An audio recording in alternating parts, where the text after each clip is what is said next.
And welcome to another edition of Conversation Collage, coming to you from Wenatchee, Washington, the apple capital of the world, the buckle of the power belt of the great Pacific Northwest. And I'm Ken Joannesen. We talk with interesting people. We talk about the things they're interested in. We'll have a shortened one for you today. We're going to talk about Black History Month, which is this month, and also a disease that focuses mainly on African Americans. Genetic blood disorder called Sickle Cell Disease. It disproportionately affects the black community. It was discovered 100 years ago, but it has historically lacked any treatment options until now. And we have talked about that with Dr. Ted Love, who is president and CEO of Global Blood Therapeutics, which is a biotech company based in San Francisco. And we talked with Dr. Ted Love about sickle cell disease and what is now being done to treat it. Hey, Ken, how you doing? I'm doing just fine. And where are you today, sir? I am in my office in San Francisco, California. Global Blood Therapeutics. We'll talk about that in just a second. First, let's talk about sickle cell disease. What exactly is that? Can you describe it? Yes, I can. Sickle cell disease is a genetic disease, which means it can occur in anyone. But it is overrepresented in African Americans in the United States, and that's because the mutation arose likely in the sub-Sahara in Africa, and it turns out that having one bad copy of the sickle gene actually protects you from malaria. And because of that, and the high prevalence of malaria in that area, sickle trait, which is not a disease, became very common. Unfortunately, when two individuals with sickle trait have children, 1 out of 4 of the children will get 2 bad copies of the gene, and they will have sickle cell disease. So even though it's a genetic disorder and it can occur in any race, it is overrepresented because we brought slaves in to the United States in many cases from those regions, and they brought trait and sickle cell disease into our genetic pool in the U.S. What does that mean, sickle cell disease? How does it manifest itself? Can I see someone? Can I tell from looking at somebody who has sickle cell that they do? Well, not on the outside, and that's actually one of the tough things about sickle cell disease is that many people think they're lazy. Many people think that they're drug seekers. These are absolutely misconceptions that we need to be rid of. The way the disease actually manifests is that the mutation causes the hemoglobin, which is inside of our red cells, making the red cells capable of delivering much more oxygen.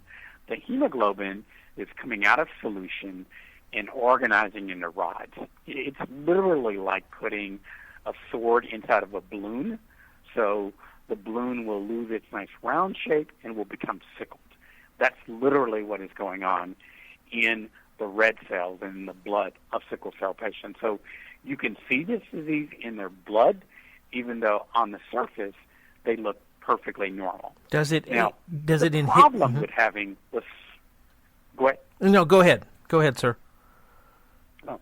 So the challenge caused by having the sickle cells is that these rods are killing the red cells, which is causing the anemia, so inadequate capacity to deliver the required oxygen, and that's why people are having strokes and organ loss and the lack of energy, the fatigue that is seen in sickle cell disease. The other thing it causes are these pain episodes, and that's really because these rods are destroying the red cells, and the red cells are releasing their contents into the blood, and that causes the vessels of our body to inflame, and that leads to these occlusions, which cause the classic pain crises. So the disease is in the blood, so you can't see it on the outside, but we certainly see the terrible manifestations of the disease, principally in these pain crises, but also in the chronic inability to adequately oxygenate our tissues, which leads to organ failure and premature death. Okay.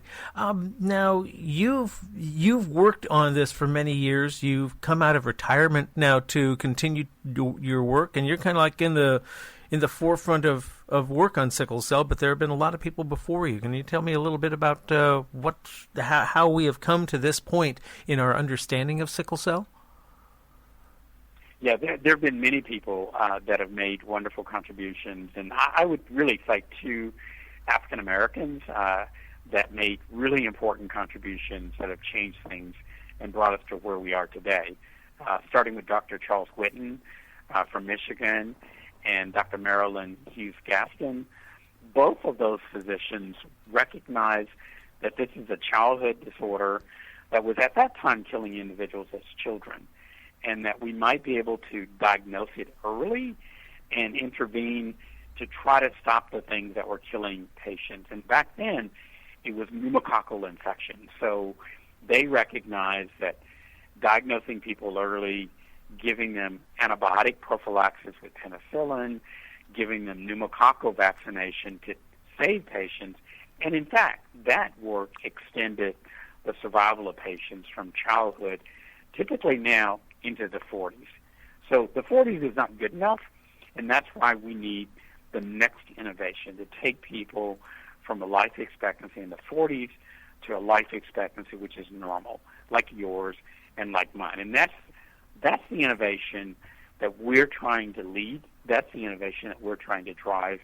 And that is, I think, the innovation that we saw last year with 2 new approvals from our Food and Drug Administration. Oxbryta, am I saying that correctly? Yes, you are. What is that? Maybe it's a drug that was approved by the FDA specifically to stop the hemoglobin from organizing in the rods. It's what we call an anti-polymerization agent, and that's important because that's the fundamental molecular basis of sickle cell disease. It's the organizing of the hemoglobin in these rods. And as a consequence of that, this was the first therapy in sickle cell disease where the FDA assigned breakthrough designation. So they literally said this is a breakthrough. And then shortly thereafter, they gave this drug accelerated approval. So these are the kinds of things that our FDA does when they recognize that there's a serious problem and it looks like these are breakthrough, serious approaches to mitigate and interrupt the disease. So we're very excited about this therapy and what it can do for patients. And really what I would be encouraging patients to do today is get on the Internet, read about the latest innovations in sickle cell disease, and armed with that information, go to your doctor and start talking to your doctor and your healthcare providers about access to the newest, latest, greatest treatments, because that's how we're ultimately going to help patients. Dr. Love, I'm coming up on mere seconds here. Is there anything we've missed that we need to get out there about sickle cell? Yeah, I would refer them to a couple of websites. One is the sicklecellspeaks.com. The other would be oxbryta.com, OXBRYTA. And then finally, the Sickle Cell Disease Association of America has a website, sicklecelldisease.org. Good deal. Dr. Love, I thank you for some time out. Best to you in San Francisco. Thank you very much. Dr. Ted Love has quite the career in biotech. He was once CEO and chairman of Nuvello, Inc. He led growth of the company and then went on to Onyx Pharmaceuticals, where he played an instrumental role in initiating and completing several of Onyx's first Phase 3 clinical trials. Now he is the president and chief executive officer of Global Blood Therapeutics, or GPT. And if you want to know more, Oxbryta, OXBRYTA.com is the website for that medicine that specifically targets the root cause of sickle cell disease.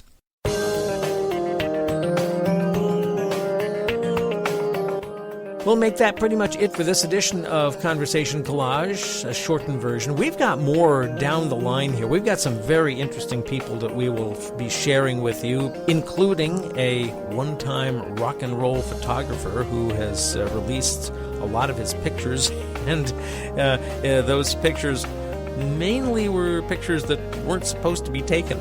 All right, we'll leave it there and tell you more when we get to that. And we'll also talk about business and billion-dollar brands and how they are disrupting the entire business and consumer environment.